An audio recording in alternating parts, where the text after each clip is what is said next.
Hi everyone, welcome to White Noise Night Coffee Sessions.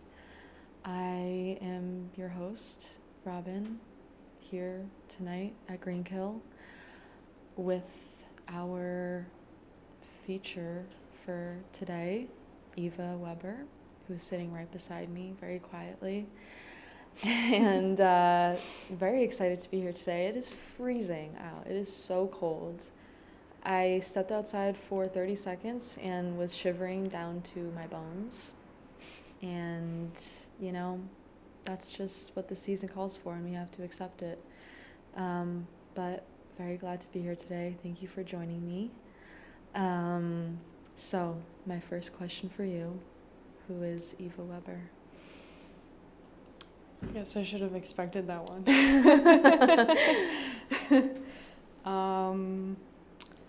Well, she's, I guess, a writer in this context, but I do a lot of things. I'm from Pennsylvania. I have lived all over the East Coast and a little bit in New Mexico, and I currently live in Hudson. And I'm a writer and an artist, and I also have a normal job. And and I think actually more than anything, probably, I guess I'm like a student, a student of life. Yeah. Yeah. Love that. Mm-hmm. I would say the same. Yeah. I think we all try to do that a little bit. I would hope so, yeah. Yeah, I'd hope so too. So I like to always start, at the beginning, which for you was in Pennsylvania, growing up there. Many different parts of that state. It's a pretty big state. It is, yeah. You got the cities, you have the vast country, you have... The Amish. The what? The Amish. Well, of course, they make the best cookies. So tell us a bit about what life for you was like growing up in Pennsylvania and how you think this experience informed your creative process. Yeah. So I was born like an hour outside of Philadelphia in a small town that's kind of like quaint and cute and pretty. But I lived in like the suburbs of that town, which was kind of like, those like every house is the same type of neighborhoods. And so for me, growing up there was pretty isolating, to be honest. Like I definitely felt like I lived in the like suburban wasteland kind of, and like connected to that idea. Which is not to say it was all bad. Like, my whole family is like creatives, and I was always a really creative child. So there were definitely outlets for that, and it's really beautiful country. Like I spent most of my childhood like running around in the woods and like playing in the creek, and that's, was amazing. Yeah. But it was also a really like high conformity environment, and I think I was just kind of like a weird kid who made art, and so there were parts of that were difficult also. Yeah. Which I guess is all to say that it was kind of like complicated, good and bad, and I only lived there until I was 15. And I was like dying to get out by that point, and like super happy when I did. Yeah. And I promised I would never go back, and then I moved back I moved to Philly like right after college, and I lived there for like 3 years. So. Well, Philly is just a whole different world. It is. I mean, it definitely had like remnants of that experience that kind of like, give me like fight or flight. But I did love parts of it too. And Philly's an amazing city. Yeah. Where did you live in Philly? I lived in West Philly. Okay. On beautiful. 47th. Yep. Wow. Cool.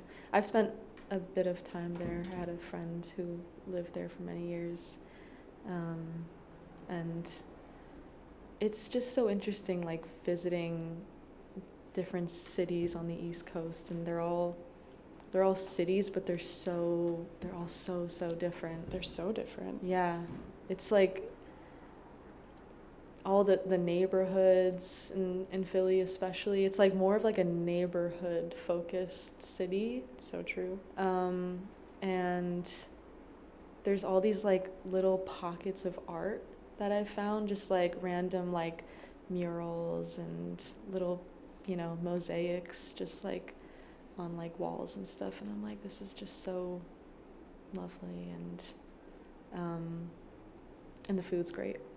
The food is good. Yeah. It was a really fun place to be, like,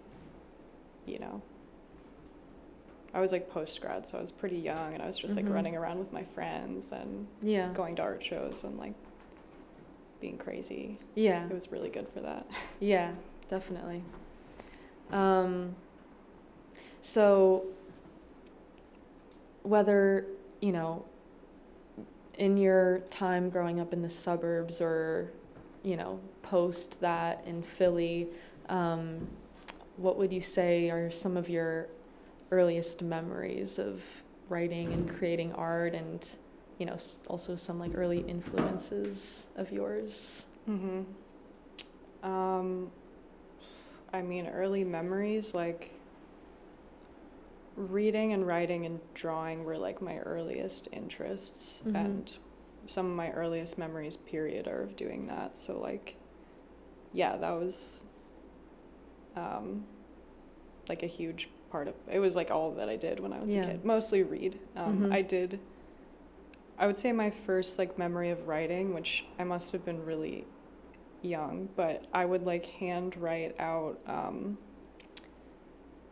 essentially like summaries for novels that I wanted to write. Wow. Wow. Like I would write the summary and then like the names of the chapters and then like a summary of each chapter. I think the idea being that I would like, write the whole book at some point. But it's like, a child's handwriting, and it's clear that I was like, I think, trying to like replicate. I was really into like novels and reading, so I think I was like, oh, I want to write a story. Yeah. So yeah, in terms of earliest influences, I mean, I didn't consume a lot of like digital media when I was younger. My parents were kind of against it, so I didn't really watch TV or movies or anything. So it was mostly books, and my mom just like filled this room in our house with basically like all of the, popular books from that time. So like, I remember reading like chapter books when I was like 5 or 6. I was reading like, Harry Potter and like all of the like Redwall and Narnia and all of these like chapter series for young adults or kids or whatever. So that was the main thing. I would like sit in there and read. So the whole day. More like fantasy driven stuff though? I guess so. I mean, I also read classics, basically whatever was in there. So, like I read Peter Pan. That Peter Pan is huge for me. Alice in Wonderland. Like, I guess those are also fantasy, but like but like older classic.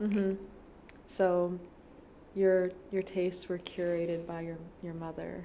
I guess so. I never thought of it like that, but that must be true. That's so lovely, though. It's just like she knew. She was like, this is what Eva will be into. Yeah. I mean, she definitely like saw my interest in reading and encouraged me and taught me to read at a young age. So, who were some of the people that inspired your mom artistically, or Gosh, I have no idea. Who was she reading at that time? I don't know. I mean, I don't even know if she's a big reader. Oh, okay. I think she just wanted me to be a reader and to be curious. And I don't remember her reading her own books, but I remember her reading to me a lot. Wow. Yeah. Cool. I don't know. I just sometimes feel like there's like a connection between those. I mean, my mom read, but just like, I mean, I can remember her reading like 50 Shades of Grey. And I'm like, she wasn't pushing that on me, obviously. That's funny. So, after you got out of the burbs, as they say, you went up to Vermont, went to college at Bennington, right? I did. To pursue philosophy. Was that your initial focus? No, I went there to study painting. Okay, wow. Yeah, I had studied like visual art Mm-hmm. all through high school and mostly applied to art schools. That's how I found Bennington.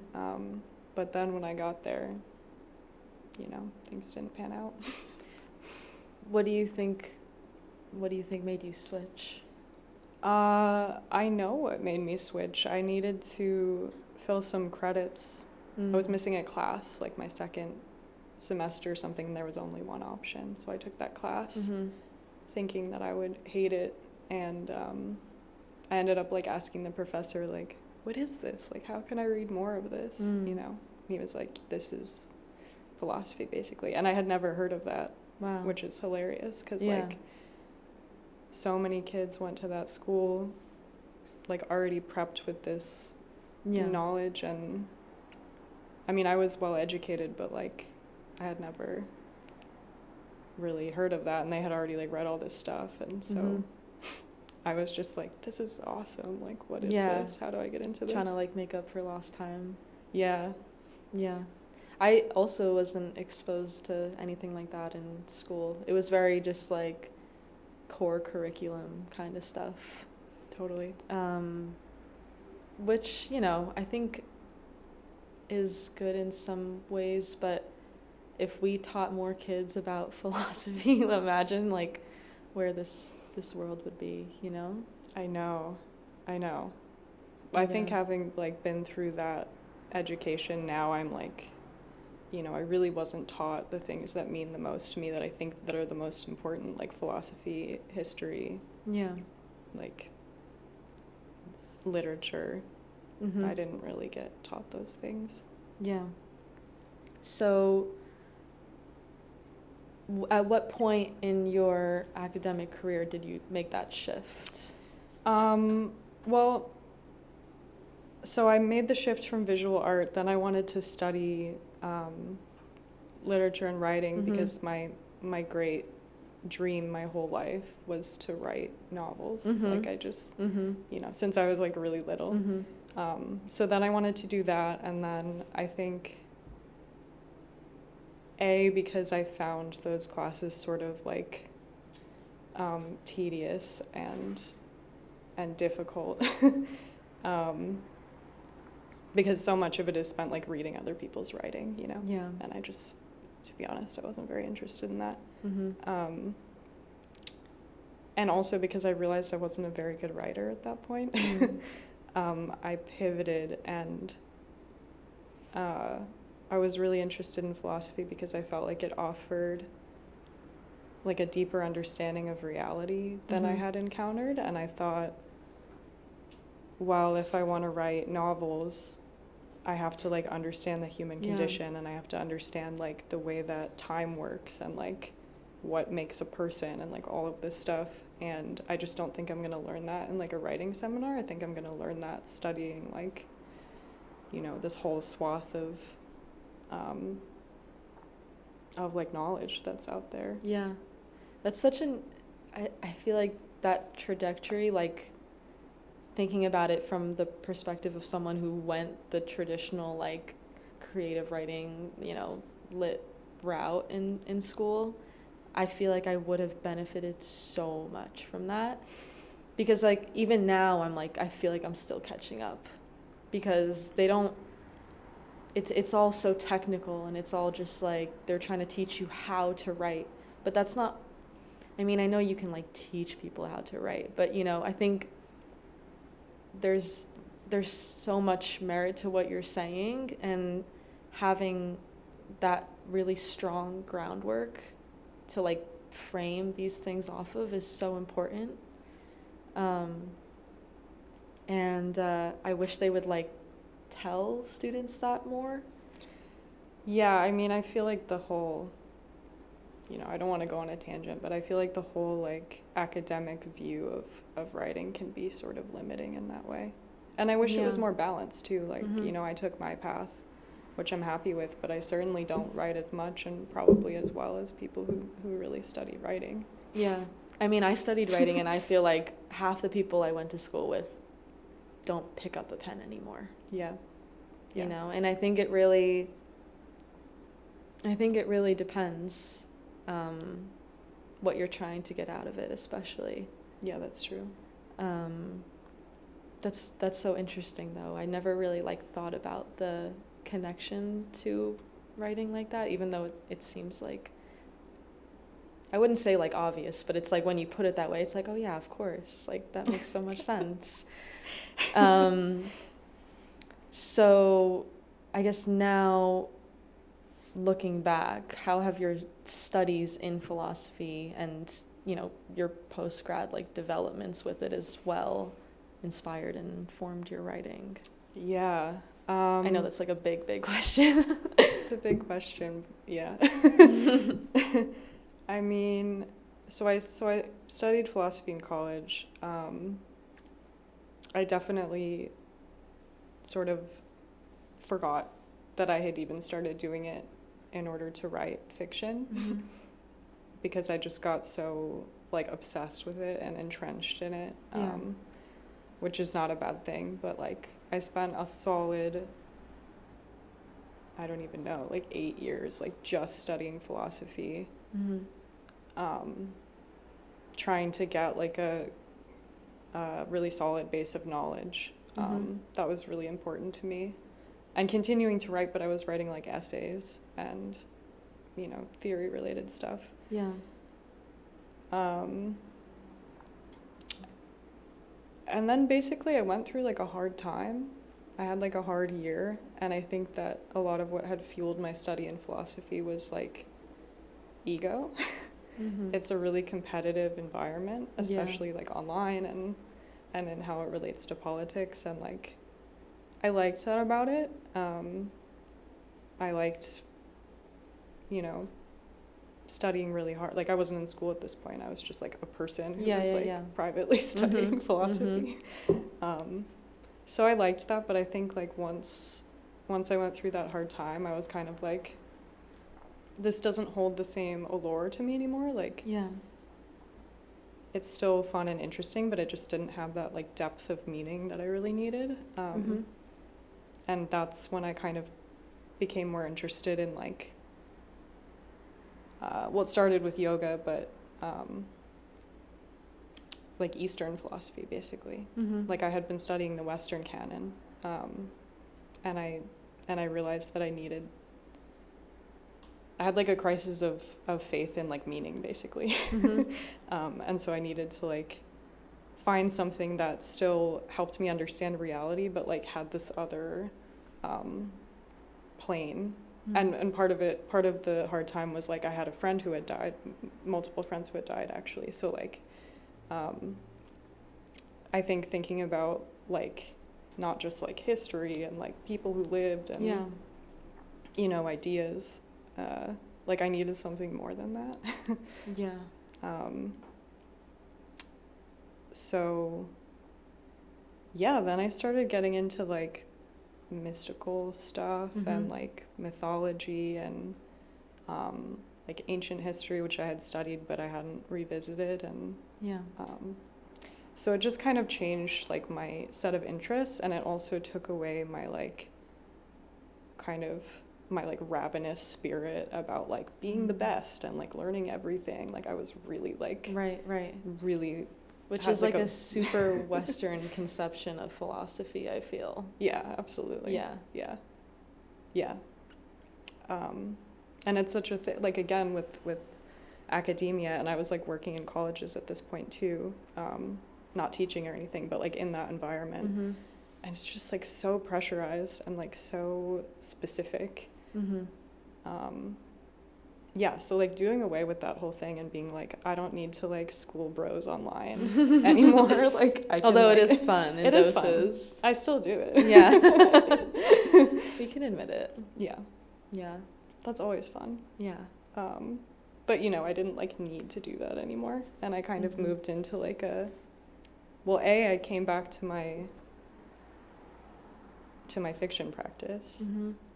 which I had never forgotten about, but I just like hadn't been back to like literally since I was a teenager. Wow. So that's kind of when that happened. And then it also opened me up to the idea that I didn't have to be so serious. Like, even when I wrote fiction, it was so like, this is going to be historically accurate and it's going to like be about these big ideas or whatever. And like now I feel like I'm more connected to like having fun and also like looking for actually what are like my own ideas. Like I don't need to construct what I think could be a good story. Mm-hmm. But I can like, you know, look inside myself, whether that's through like meditation or dreams or drawing or whatever. You know, there are these other practices that I can integrate to like access ideas just like within myself. Mm-hmm. So I like that you say like you're trying to have fun with it more. So, and I don't like, I say that totally seriously. Yeah.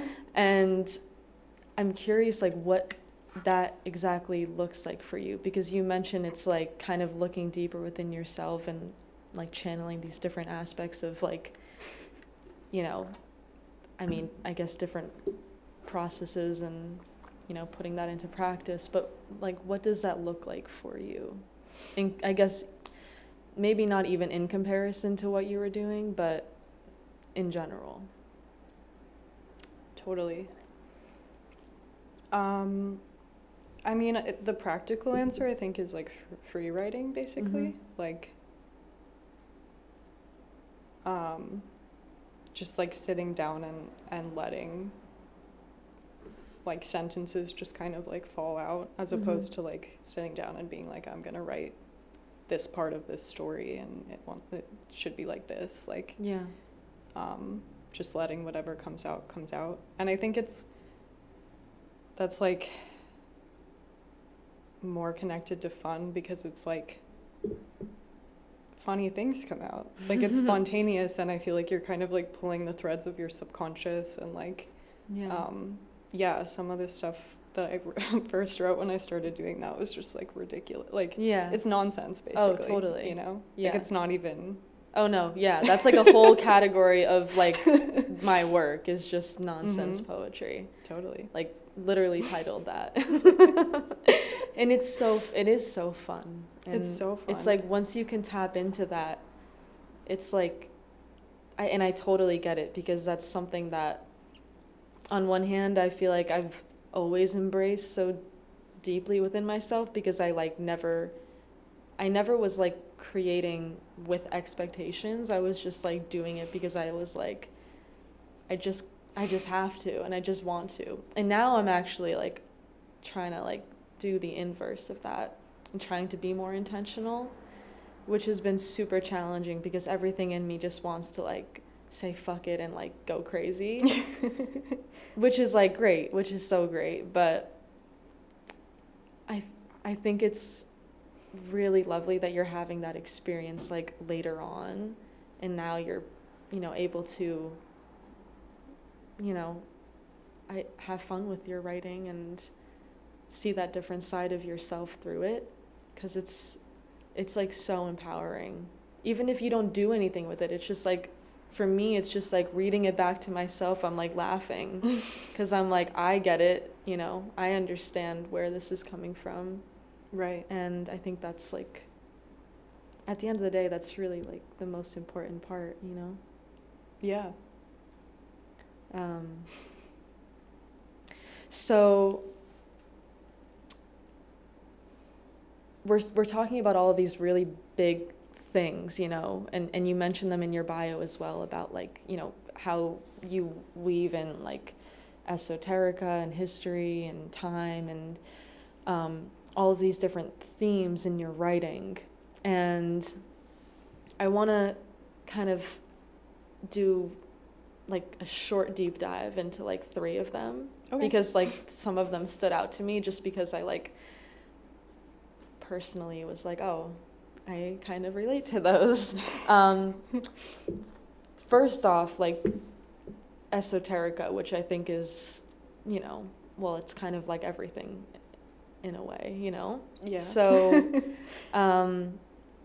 where did your interest in that study begin, and how has it developed for you? I mean, I think it began in earnest with like my yoga practice, Mm-hmm. which was, it feels like a long time ago now, but it was only like 4 years ago. Mm-hmm. I had always practiced yoga, but like in a fitness sort of way. But it became so helpful to me during that time that I referenced that I think, and once I like found the connection to philosophy, I started reading books, Mm-hmm. and I was also making a lot of friends in the Hudson Valley during that time, and I felt like a really strong pull towards that community, and it was like people who were more interested in that Mm-hmm. type of thing, and like I joined this dream analysis group, and I was making like just friends with people who were like interested in the pursuit of I don't even know what to call this, like alternative knowledge, Yeah. of like many kinds. And like you Mm-hmm. say, it's like it is kind of everything. But I think because my introduction was through yoga, and because I was having this like transition from maybe like an intellectual orientation towards like my studies Mm-hmm. to something else, I was really focused on like the body, like Mm-hmm. somatics. So like Chinese medicine, and like learning about like the centers in the body, and like taking care of my body became a part of my practice. And like I started like researching Buddhism pretty heavily Mm-hmm. during that time, again because I think it was just like a search for meaning on a personal level, but also I was like, oh, there's this whole like branch of knowledge that's also like ancient and present, and like I just don't know about it. Yeah. Yeah, so that's where it started. Mm-hmm. And I love that you kind of like weave the dream analysis aspect into that too, because I feel like it's interesting to think about dreams and esoterica like as like a similar thing, because although they are like so similar, like I feel like because dreams exist just within ourselves, there's something that evokes this like individual humanism in them that feels a bit separated for me. But I do totally get the connection, because it's like, where are these things coming from? Right. So, and dreams was like another thing I wanted to bring up. Okay. Because that's really where everything started for me. Yeah. I wrote my thesis about my dreams. No way. Yeah, so that was like my I'm an avid dreamer. I don't know. So I have like, oh yeah, I was so interested when I learned that you do this dream analysis group. So I guess I mean, we could just like go into dreams. Obviously, that could just be like this whole podcast. Yeah. But I was just curious if there is a notable or recurring dream for you that you call back to in your writing a lot. That's such a good question. Thank you. Mm-hmm. That's just such a good question to think about. I feel like I have a lot of answers, but like mainly what shows up in my writing is like environments, maybe more so than like particular dreams. Like I have places in my dreams that exist in my dreams that I go back to that aren't like real places, and I feel like I use those a lot because they're often like fantastical or just like interesting. Mm-hmm. And sometimes like you know like you have a dream and you're like, I have to like, Oh yeah. you know, either write this down or like tell people about this or just try to describe it. Mm-hmm. Mm-hmm. Are you someone, I mean, I feel like I already know the answer to this question, but have you had a lot of premonitory dreams? Mm-hmm. In what capacity? I mean, we don't have to like get totally into that because I know it can be super personal, but I'm just curious as someone who lives that daily. Yeah, I mean, I definitely, again, like this could be a whole thing, Mm-hmm. but like I definitely feel very like psychic, and I mean, I really just feel like that means like I'm like intuitive or something. Yeah. But yeah, I feel like often I'll like have a dream, maybe not often, but like sometimes I'll have a dream and then like I'll have the conversation I had in the dream, or I'll like find myself in the situation in the dream. And like sometimes it's just mundane and it doesn't really seem meaningful, but I just think it's meaningful in the sense that like, you know, everything is connected and like time is all happening at the same time and like that sort of thing. Were there any moments like these that like, I guess, I don't know how else to word it besides like that just like struck you, where it was like you were in this moment and you're like, this is something I have dreamt before, and it was like it kind of like hit you really hard? I honestly can't think of a specific example. But I've definitely like met people where I'm like, I know you, or like I've met you before, you know, like I've had that feeling, and I think it comes from encountering them in a dream. Yeah. These things are just so interesting to me. I just like, I'm like always like, can I just pick your brain a little? Like your deep brain.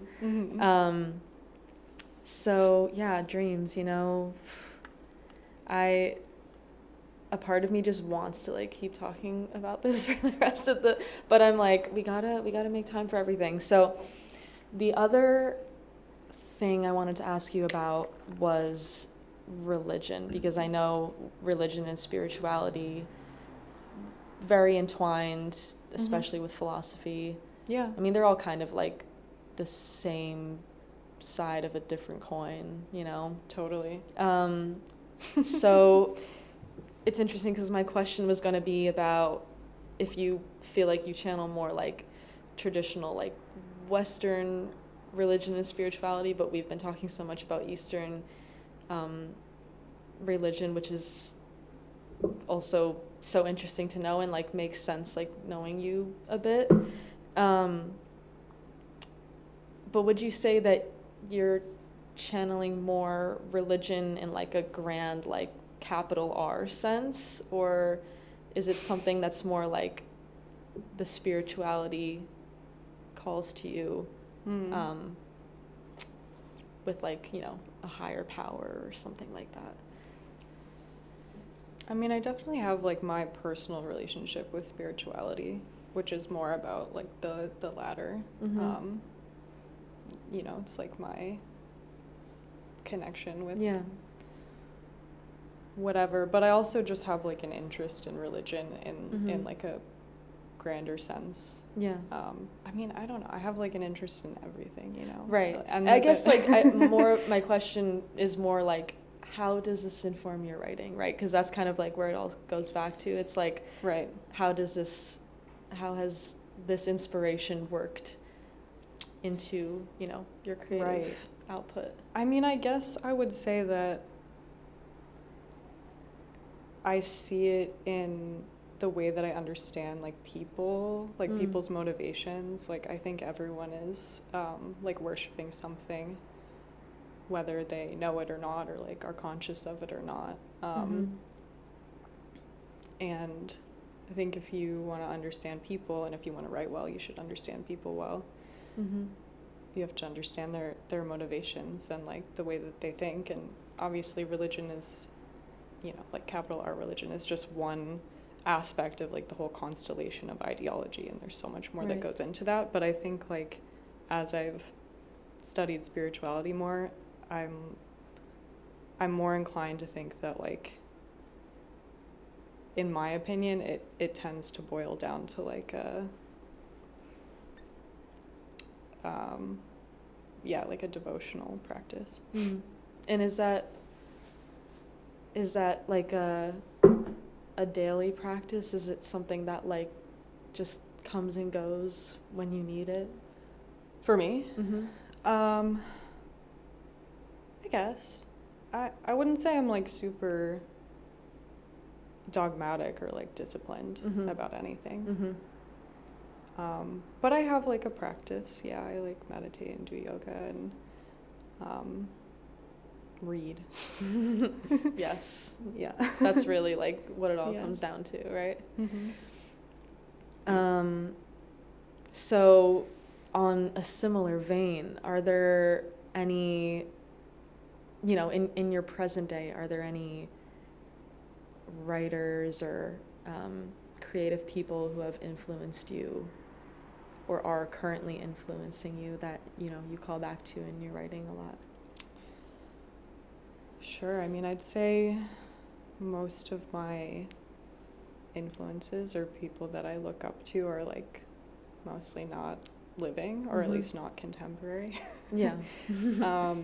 But I would say notably for me, on the like theory front, the answer would be Hayden White, who was the founder of the History of Consciousness program at UC Santa Cruz, which was kind of the first of its kind, like interdisciplinary Mm-hmm.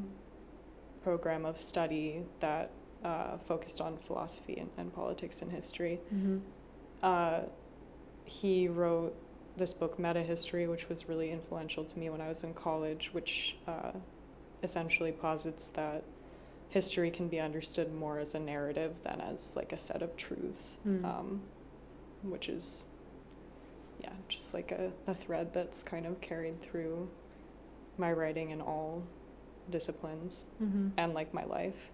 He's not the first guy to say that, but But he said it loud enough. he said it loud enough, Mhm. and I did my thesis on him. Oh, wow. Incredible. Yeah. And he died actually while I was writing it, which is so sad. Whoa. Like my email draft to him was sitting in my email when Okay, my that's advisor called me. that's I was kind of like, crazy. That's crazy. So, email your idols. Yeah, while they're seriously, alive. Jesus. I remember, it's funny you say that because Ferlinghetti died while I was writing my thesis as well. Really? Mm-hmm. Oh God. I know, and it was Yeah. like he was someone I called back to in my writing so much too. I wasn't gonna email him or anything, but like honestly, I'd already thought he was dead. He was like 102 when he died. Oh my God. I know, insane. That's wild. Yeah, sorry, tangent, but No, that's crazy. yeah. Any beyond the theory?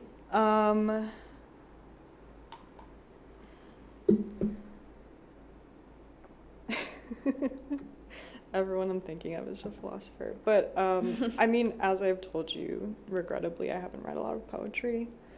I'm still working on it. Yeah. So I don't know about on that front, Mhm. but I really love Russian lit, so I love like Tolstoy and Dostoevsky. Mm-hmm. I would say that's definitely present. Faulkner. Like my fiction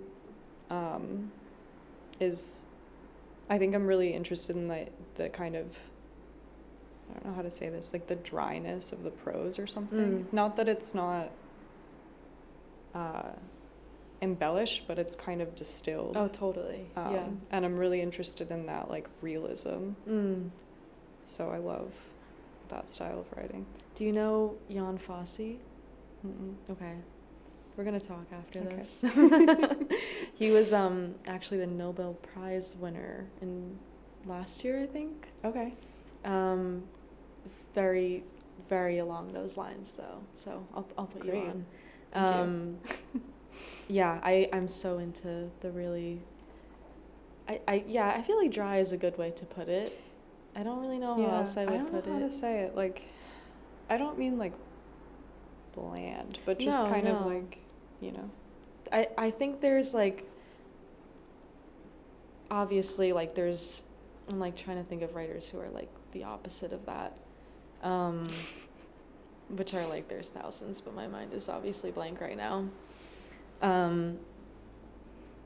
I don't know, like Fitzgerald or something. Right. Like heavy description. Yeah, and like, or like Hemingway. Well, okay, that's not a good example, actually.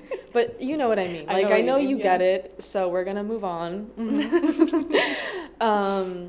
Yeah, but I think there's, because implicit in that is like a really deep interiority. Yeah. And I think that's what I've always been like really drawn to about writing like that personally. And I imagine that's kind of like what resonates for people, is that you're like, what is going on beneath all of this? Yeah. You know? Yeah, I think you have to have a lot of control too, which I think, like you're saying, you have to know exactly what you're conveying, because every word goes towards that, and every word has to contain that. Exactly. It's really hard. It is, but yeah. I think it's interesting because it really like calls back to a lot of what you were saying before about like trying so hard to make your writing perfect. Yeah. But then on the other hand, it's like we don't know what these writers' processes were really like, and if they're like, obviously like there's a lot going on there, but it's like I don't know, in my like fantastical brain, I'm just like, I imagine them just like being like, why are you thinking so deeply about this? You know, it really like doesn't mean anything. And I'm just like, we're just trying to like dig something out of a like 1 foot hole, you know? Yeah. Yeah. It does make me wonder about intentionality in the process and the style. Yeah. Yeah. Totally. So, also along a similar vein, I'm curious about your writing process. You know, is there like a time of day you prefer, you know, handwritten or typed, like, you know, if you're like, you need to write like at your desk, or if you're like, when it strikes you, like, you know, if you're like in the middle of a walk and you're like, okay, I need to stop right now and write, you know, like you're like someone like that, or you're like, you need to like sit down and like channel, you know, all the spirit guides and stuff. Yeah. I definitely am like a type of person where if like a phrase comes to me, like I'll be like on the highway and I'll like type it on my phone. Like I'm not losing that. No, yeah. Or like I'll wake up in the middle of the night and be like, you know. But my actual process is I definitely prefer night, like late night, which I can't do so much anymore, because my favorite time is really like the witching hour, like the deep night, everyone's asleep. I'm crazed. Oh my God, yes, I can relate so hard. It's just so, like I can sit and write for like 8 hours without looking up. I don't know, I'm just like compulsive, obsessive and compulsive. I love the way you said that. Yeah. I'm inventing something. Yeah, like I said, not so much anymore, just because like my schedule doesn't really allow for that, but like that's my favorite way. Yeah. And typing on the computer and laying in bed. In bed. Yeah. Yeah. Wow, totally. Yeah. I love that you call it the witching hour too, because I call it that because that's when like my cat is like going crazy. And I was just like, that's his witching hour. Yep. And it's really a thing. Well, it is really a thing because, well, theoretically it's like when, you know, the veil is thin, so to say. Right. You know, the spirits are out, and I don't know about that, but I definitely feel like there's like a part of the night where like I feel like super kind of trancy and like that's always been really good. Like, I used to write my college essays overnight on purpose just to like access that Wow. state of mind. Wow. Yeah. Love that. Interesting. I gotta try that again soon. I mean, I'm sure it's horrible. Yeah, I'm like, now at this point in my life, I'm like, if I'm not in bed by 11, I'm gonna be no. so cranky the next day. I know. But you know, we all have our fantasy days that if everything could just go perfectly according to plan, you know? Yeah. And we didn't have like work the next day. Yeah. Or ever Yeah, again. Oh my God. One day. Yeah. So I'm very curious because we've spoken like briefly about this, but you also mentioned it in your bio about a current project you're working on. Yeah. About caves, which is like, it's so vague. And I love that it's just like about caves, but I'm just like, I need to know a little more. Yeah. I So, feel like I was just gonna say like where, you know, if you want to start with like where it came from and how it's taken shape and stuff. Well, I say just about caves because if I get going on it, I'll just like No, I totally get it. No, I'm saying that in a way that I super admire because it's just like you just own it. It's like it's just about caves. Yeah. Yeah. Don't worry about it. It started with like recurring dream imagery actually. I was dreaming of mountains and caves. And like usually when that happens, I take it as a sign to just like research those things. So I started doing that. And I was researching like cave rituals and like the history of caves, like cave art, what's been found in caves, like people going missing in caves, cave geology, like, you know, just like anything. I was like, obviously I'm supposed to be doing this. Yeah. And I read some books about caves, I would say, and mountains, and I think the most influential of those is this book called Mount Analog by René Dumas, which is an unfinished French novella that's like sort of a famous book. It's like what The Holy Mountain is based on. Yeah. So, you know, it's kind of like cool. Yeah. His name sounded familiar. Yeah. Is that like his like? I think it's his only like known. Oh, okay. I could be wrong. Oh, but wow. I think. Interesting. It is like a pretty like typical French name, I guess. Yeah. Okay, but tell me more. I'm curious about. So you read this book and then. Right. So I read this book, and among other things, it kind of like helped me crystallize like what my story was. Like I think I was like looking in my research and in my response to it for like what I was supposed to be finding. And I came across this idea. So the elevator pitch of the plot is it's like an aging professor who has been obsessed with mountaineering his whole life. And one of his very good friends, when he was a young man, went missing doing like caving, basically. And so he assembles like a group of researchers that are working under him to try and go on like one last mission to find his friend. And this is like, I don't know, 40 years after the fact or something. Wow. So that's the short version, and it's definitely really similar to the plot of that book I just mentioned.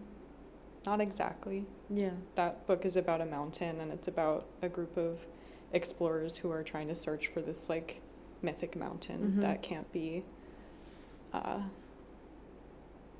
like seen or plotted course to. So it's slightly different, but yeah, that's the story. But instead it's like they're searching for a person. Yeah, it's like a missing person mystery. But it has like fantasy elements, and you know, I don't want to say what happens Yeah, because no, it's no, a please mystery. don't, please don't. I'm so curious, but I'm also someone where I'm like, I want to like read it, you know? Yeah. So, are you going to read a little bit of it on Wednesday? I would like to. I don't know if I will, Mhm. because unfortunately it's really in fragments at the moment. Mm-hmm. But So I'd is like that to. how you write your fiction, in like pieces? I guess, I mean, this is only the second like really long form project I've undertaken. Like, I'm imagining this as like a novel. So I guess. Mm-hmm. I've never really done it before, but you know, I have like a kind of superstructure of the narrative. But then what really comes to me are like these little like snippets of conversations or like images of places, and I feel like that's the emergence, like the things that I'm finding that are coming up that I know that should like be there, and I kind of plug them in, but Yeah. So I don't have like, you know, big sections written or anything like that. Very cool. It's like it's very mystical, it seems, the process itself. Mm-hmm. It's just like it's forming itself. I've attempted fiction before, but I don't think I have the patience. Yeah. You really have to be like committed to the bit. And I don't know if I'm committed to anything like that. Totally.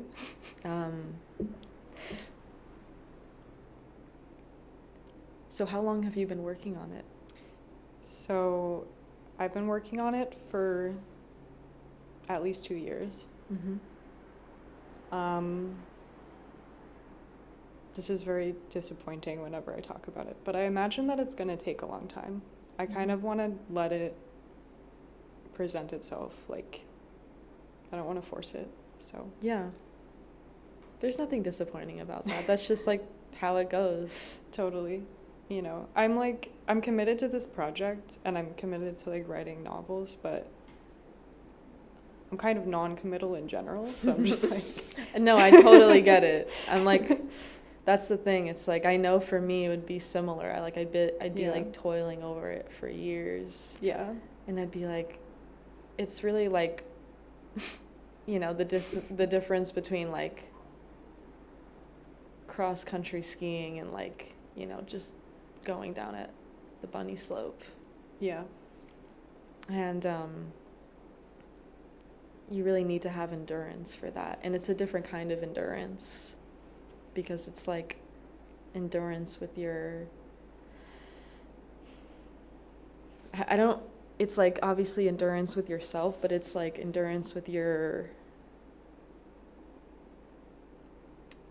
this like sense of consistency within yourself too, to keep it going and to believe in it, you know? Yeah. Well, that's very exciting. Thank you. Yeah. Even if you don't read anything from it, I hope that we all feel something from it in your reading. I imagine we will. I hope so. Thank you. Yeah. So, any other readings, performances, you know, events, maybe even not relating to yourself, that you're excited about that are coming up? I don't think so. I don't usually have anything to promote. But, you know, obviously I'll be performing on Wednesday, which I'm very excited about. Mm-hmm. And I try to do readings locally. I mean, that's one of the reasons that I felt the pull to move to this area, is like to be able to do that, and I've been able to.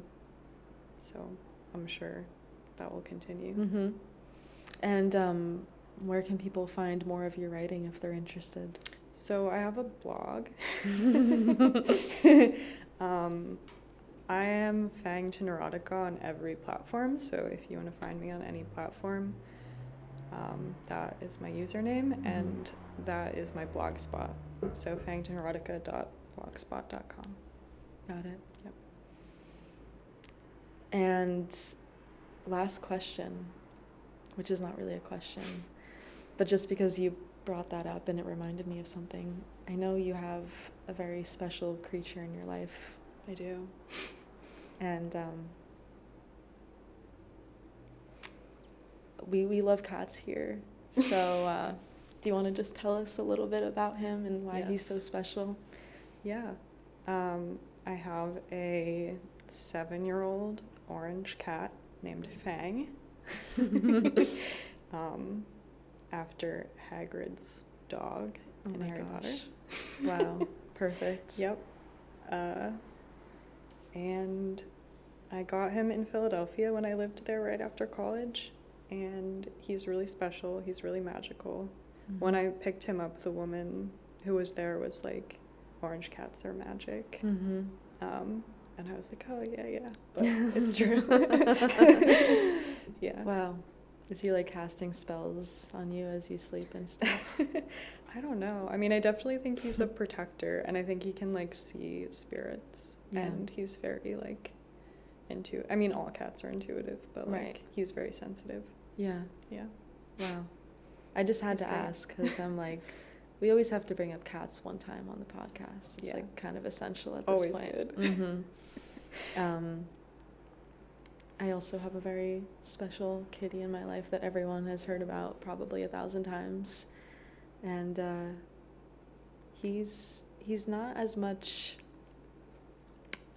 magical as he is just like an angel.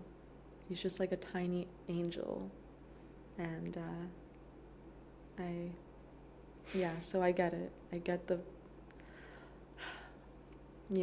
every day feels like I'm just waiting to go see him again. I know. Will you remind me his name? Vivian. Yeah. He's a cat for sure. He's a little fluff ball, and a little menace, and a little ninja. Mm-hmm. Well, Eva, any fleeting mantras, words of wisdom, favorite quotes, daily reminders that you want to leave us with? I don't know. I don't have any mantras right now. Honestly, the main thing in my head is the first book that I read at the top of this year was Room to Dream by David Lynch. And I would say that's an amazing way to kick off your year if you're a creative of any kind. Wow. And there are lots of great quotes in there I don't remember. Well, David Lynch is a man of many and few words. And that's why we love him. We do. I actually just watched a movie that he executive produced the other day. That was directed by Werner Herzog. Oh. It's called My Son, What Have You Done? That sounds cool. It was really good. Very, very quick side note, because this movie caught me off guard because two of my favorite directors, I was like, this has to be like amazing. Yeah. An extremely slow burn. You have to wait through like an hour until you're like, wait, I get it. Okay. And then, or maybe not, maybe you'll get it immediately. But for me, I was like, what am I watching right now? Why is this so bad? And then I was like, wait, no, awesome. This is brilliant. It was so good. And so fucking funny. Wow. Like I was laughing so hard. And it was nothing about it was funny. It was just like so serious, but it made it funny. Because recommendation. It's on Criterion. Wow. For those of you out there with a subscription. Or if not, just pirate it. Listen, I don't care. I pirate everything. I'm a pirate through and through. Well, Eva, this has been a pleasure. Thanks so much for coming. Thank you. We can't wait for Wednesday. I know I can't. Whoever else is out there watching. I mean, no one's out there watching. This is not live. I know you can't wait either. So Wednesday, December 10th at 7 p.m., we'll be back here with Eva. and with many other people, hopefully. Well, David surely will be here, so it's gonna at least be 3 of us, and definitely many, many more. Very excited to hear what you have to read. I've been concocting something, who knows where it's gonna be at on Wednesday, but cool. We're hoping for the best. Excited for that. Yeah, thanks. Thank you again, and White Noise signing off.